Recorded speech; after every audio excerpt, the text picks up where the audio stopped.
Hey, sports bettors, thanks for stopping by. This channel is all about getting educated and getting elevated, and that's what we do. My name is Boyd. I teach beginner and struggling sports bettors how to use the data-driven concepts, the positive EV concepts, and the tools to find the pricing outliers and to profit over and over again in all the different sports. And so that's what we do on a one-on-one basis, on a consultation basis, and also as a group to help you with live betting, arbitrage, all the different methods, all the different ways you can do it, and have a lot of fun profiting when it's easy to do with the education and the information that we have. So today's video is with Unabated. Now, Unabated is a tool. It's a betting tool. It's going to go through pricing, the sports books that are odds making or market making sports books, comparing outlier pricing and finding the tools and using the tools to identify and help you with the bets that are going to be profitable, the reasoning, the bankroll management, the money management, and all the different details you need. So this video is really good. It's about a 7 or 8 minute presentation that is worth every minute. So make sure you stick around to the very end, because we'll have some links to get signed up and use the Unabated tools if you'd like to.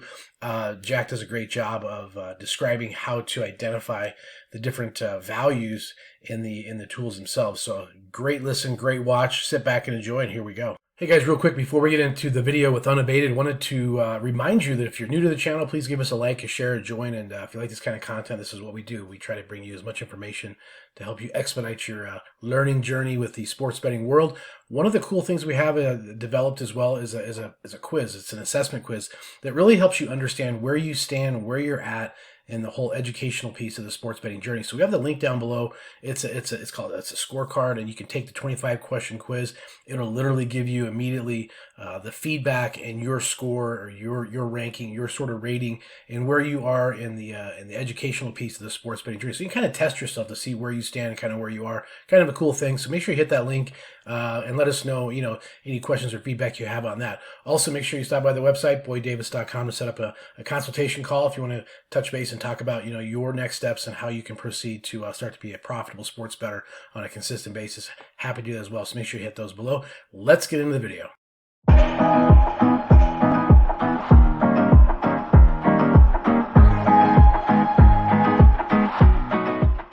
Sports betting isn't about picking winners.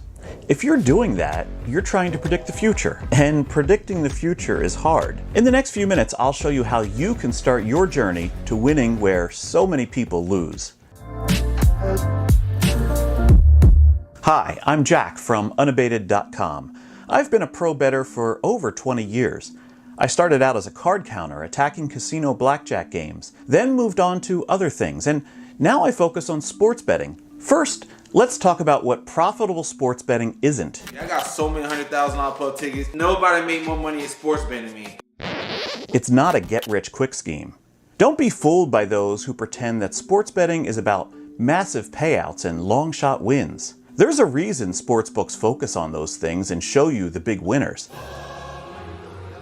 They want you to believe sports betting is like a lottery where you can risk a little to win a life-changing amount of money. In truth, sports betting is a process. It's about finding the small edges that can exist everywhere, betting those edges, and then grinding out a profit over time.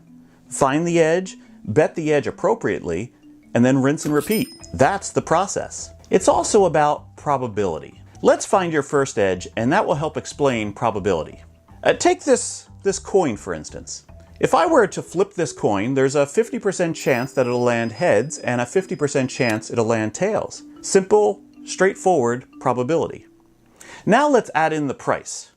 If we each risk $1 on the coin flip, 50% of the time you'll win my dollar, and 50% of the time I'll win your dollar. If we do this again and again, neither of us have an edge. We'll just be swapping dollars back and forth for as long as we want to flip the coin. However, what if I put up $1.10 to your dollar? Each time you win $1.10, but each time you lose, you only lose $1. You know that this is a good bet because you win an extra 10 cents when you win, and you're going to win 50% of the time. With each flip of the coin, you gain 5 cents of value. That's expected value. Now, expected value is a term that sharp sports bettors throw around. They call it EV. It's what you can expect to win, not necessarily what you're guaranteed to win. This is why sports betting is about price, not picks. You're still making the same bet, but the price you're getting makes it a good bet for you. When the price is better than the probability, you have a positive expected value, plus EV. But how do you know the probability in sports betting? It's a lot harder than just a coin flip. Sports betting deals with real-life events. Those events have unforeseen variables like player injuries, randomness, and miracles.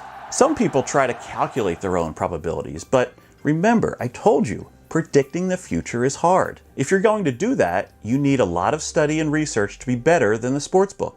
On the other hand, some winning sports bettors rely on the market itself being somewhat efficient, and they use that as their guide. So let's talk about the sports betting market. There are two types of sportsbooks: those that take action from sharp bettors, and those which don't take sharp action and just follow what the sharp sportsbooks do. People think that sportsbooks try to set a line so that half the bettors are on one side and half the bettors are on the other side, but that's not really true. In actuality, it's only the sharp bettors that tend to shape the line. If these billion-dollar companies that you see on every other television ad think that following the sharp sportsbooks is the way that they can make money, then maybe it's the approach you should take too. You can use sharp sportsbooks lines as your source of truth of what they believe the probability to be. Then see if the price offered at other sportsbooks gives you positive expected value. Again, it's just a process of probability and price. In this case, everyone has -2.5, but there's a -1 available here at DraftKings. So far this sounds simple, but there's still a lot more to learn. For instance, there's no one universal sharp sportsbook that you can look towards as your sole source of truth.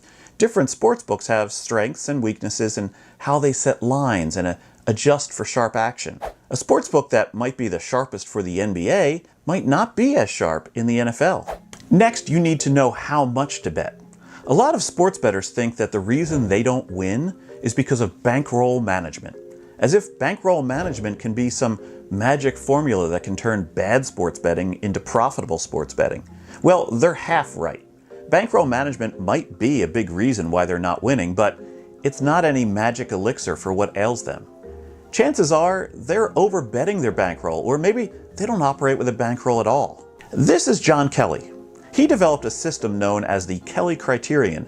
In its simplest form, it says you should bet your edge divided by the odds.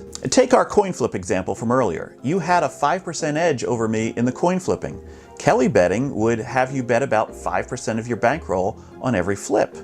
In sports betting, since we can't exactly quantify our edge, using this full Kelly criterion is very risky. If we're overestimating our edge, that will lead to overbetting our bankroll, which that's a bad thing. Instead, you can bet a fraction of Kelly, such as a quarter or half of what it says you should bet. If you're serious about sports betting, I strongly suggest dividing by at least 4 and using quarter Kelly stakes. So now that we know that our bet sizing is dependent on our edge, we need to know what our edge is. This is where probability and price meet. This is also where sports betting starts to require some tools to assist you in doing it well. Now, we express probability as a percentage. The coin flip has a 50% probability of landing heads. However, sports betting expresses probability in odds. That's the positive or negative number you see listed next to a bet. So we know what an edge is, and we know how much to bet when we find an edge. Now we need to know how to find that edge. In some cases, it's easy. If you can find plus 110 when it should be plus 100, like with the coin flip earlier, you have a 5% edge. Sometimes it's harder than that though. Like here, the sharp line is 52.5 on the total for this game, but there is one book offering 51.5. Is getting over 51.5 minus 109 enough of an edge if the sharp line is 52.5? Well, that depends on how much we're gaining, with this line a full point lower than what it should be. The ability to do the math and data science necessary to come up with those numbers is beyond what most aspiring sports bettors can handle. But that's why we founded Unabated, because we know that not everyone is a superhero of math, data science, and market knowledge. We provide tools to help you shop lines. We provide our Unabated line, which you can use as your source of truth for your probability, and we help you calculate the probability and determine your expected value. We even highlight the good opportunities in the market to help you get to them faster and more efficiently. You can make good money picking off all these small edges in the market. There are dozens of them available every day. Once you start to see sports betting through the lens of being a sharp bettor, you're going to see why other people lose at sports betting. Your next step forward starts right here with another video that explores what it's really like to be a winning sports bettor.